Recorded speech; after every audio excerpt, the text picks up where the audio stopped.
Hey Adam, how was your day at work today? You looked really tired when I saw you this morning. Did something difficult happen? Or was it just a long day? I spent most of my day studying English and watching videos online because I really want to improve my speaking skills. Sometimes I understand everything when people talk slowly, but when native speakers talk fast, I feel completely lost. I think practice is the only way to improve. So I'm trying to speak English every single day, even if I make mistakes. What about you? Do you still practice English after work? Or are you usually too busy and exhausted to study? Honestly, today was very busy and stressful because we had a lot of work to finish before the evening. My boss kept asking us to work faster, and the machines stopped 2 times, so everyone became nervous. When I finally came home, I wanted to sleep immediately, but I remembered that if I stop practicing English, I will forget many words again. That's why I forced myself to open my notebook and review some vocabulary for at least 1 hour. I really want to become fluent one day because I dream about traveling and working in another country in the future. Sometimes I feel embarrassed when I speak because my pronunciation is not perfect, but I know confidence comes with practice and patience. You shouldn't feel embarrassed at all. Every person who learns a language makes mistakes in the beginning, and that's completely normal. I think your English is improving a lot compared to last month. Before, you used very short sentences, but now you can explain your ideas much more clearly and naturally. One thing that helped me was listening to English conversations while reading the subtitles at the same time. It trained my ears to understand different accents and speaking speeds. Also, I started thinking in English during the day instead of translating every sentence from my language. At first, it felt strange and difficult, but after some time, it became easier and more natural. That's actually a really good idea. I usually translate everything in my head before I speak, and it makes my conversations slow and awkward. Maybe I should try thinking directly in English, too. I also want to improve my vocabulary because I always repeat the same simple words like good, bad, or nice. Sometimes I know what I want to say in my language, but I don't know the correct English words to express it.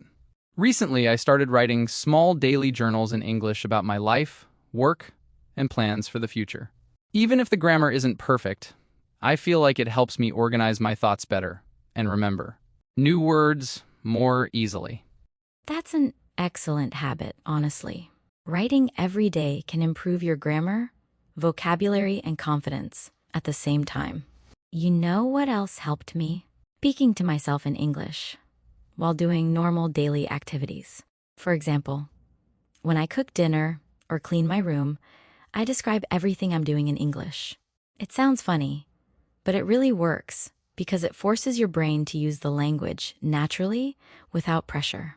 Another important thing is not being afraid of mistakes. Most people are too worried about sounding perfect, but communication is more important than perfection. If people understand your message, then you are already succeeding.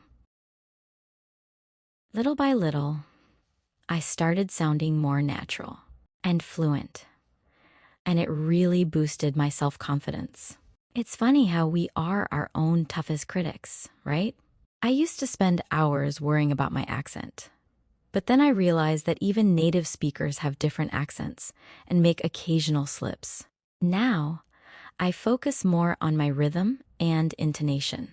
I've noticed that when I mimic the way characters speak in movies, paying attention to where they pause and which words they stress, I feel much more connected to the language.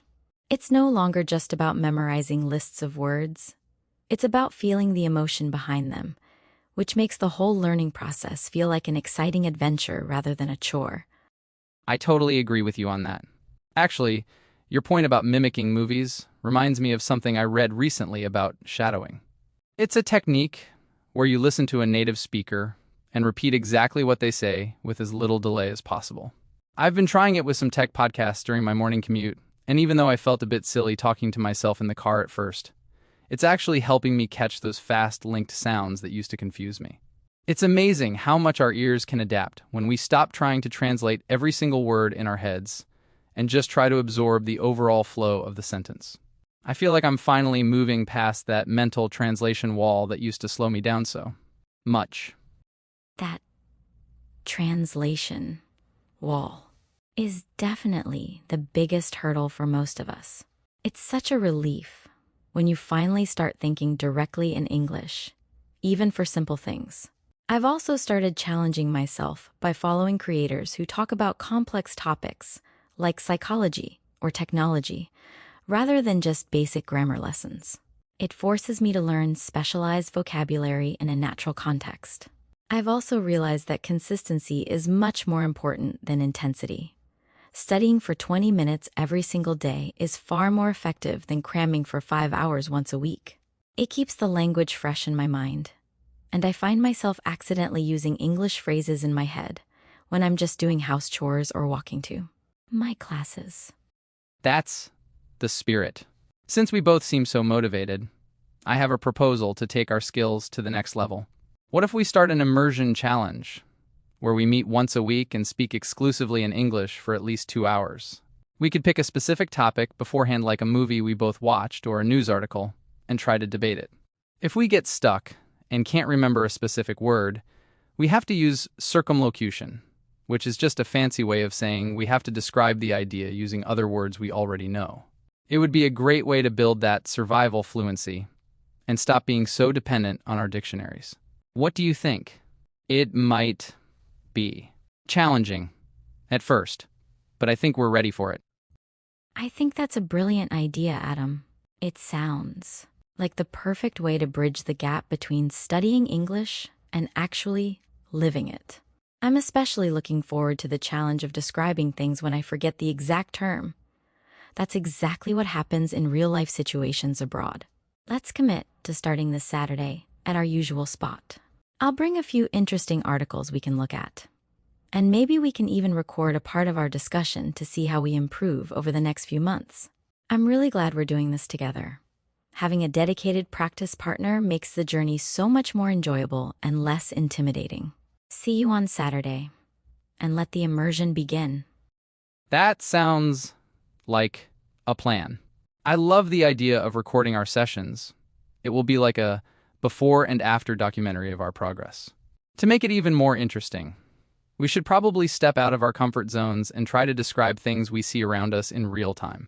For instance, if we are at the park, we could try to explain the mechanics of something or describe the scenery using as many adjectives as possible.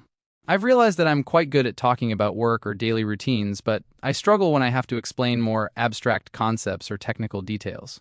This Immersion Saturday will be the perfect laboratory for us to experiment with new sentence structures and perhaps even some more advanced vocabulary we've been picking up from our podcasts. I couldn't agree more. And I'm actually quite curious to see how we handle those abstract topics. To add to that, I've been thinking that we should also focus on our filler words. You know, instead of saying or when we are thinking, we could try to use natural English fillers like honestly, actually, or to be fair. It makes such a huge difference in how confident and fluent you sound to a listener. Also, I'll try to find some short, high adrenaline video clips, maybe something like a movie trailer or a fast-paced thriller scene, and we can try to narrate what's happening in the moment. It will force us to speak quickly and react without having time to overthink our grammar. This is going to be so much more effective than just sitting in a library with our noses in a book. Now you're talking. That idea of narrating fast-paced scenes is brilliant because it mimics the speed of a real conversation where you don't have the luxury of time. It reminds me of how I feel when I'm watching a really intense movie. I want to understand every bit of the tension without needing subtitles. If we can reach a point where we can describe action and emotion as it happens, we'll be unstoppable.